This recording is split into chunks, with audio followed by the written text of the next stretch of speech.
Major Gaurav Arya at this point. Major Gaurav Arya, just starting, I'm handing it over to you and you can take this forward with Brigadier Harris Nawaz and the rest. Just some of the conditions that have been laid by the IMF. I'm going to read out, broadly. IMF has asked Pakistan to bring in fiscal measures, including taxation, to raise 170 billion rupees or $600 million worth of revenue. Not likely to happen. Market-determined exchange rate, not sure if that's going to happen. Existing commitments to increase petroleum levies to be completed. Diesel levies will have to be raised twice by ₹5 per litre. Energy reforms have been suggested by the IMF, will have to be discussed and approved by the Pakistan cabinet. They're desperate, they might do that. Pakistan would not add any circular debt related to gas. Untargeted subsidies will be minimized.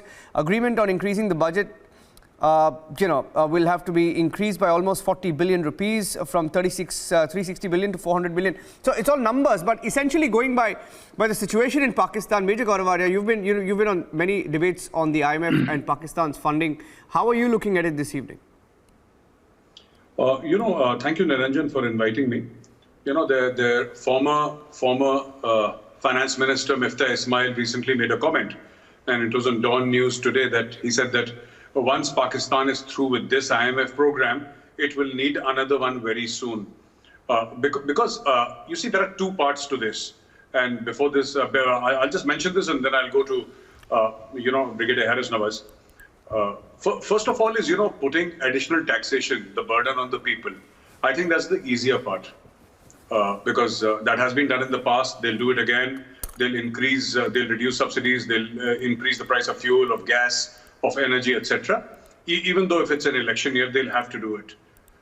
The more difficult part is, the institutional baggage that Pakistan carries, telling people that from grade 17 to grade 22, we'd like to check your property status and you and your spouse, and asking the army to reduce its expenditures. That might prove to be slightly difficult because after all, whether it's India, whether it's Pakistan, whether it's China, at the end of the day, we are all human beings and, we like to defend our turf.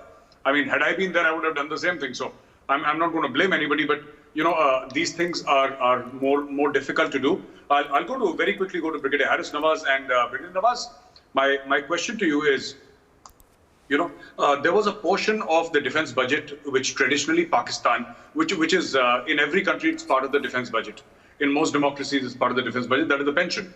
Even in India, the pensions are part of the defense budget.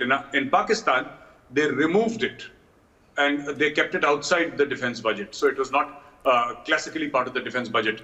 And there are many other things recommended from the army for the armed forces. And since you're from the armed forces, I'd like your view on this, sir. What do you feel about this? Cutting expenditure of the army and saying that, you rationalize it. What do you feel about this? Actually,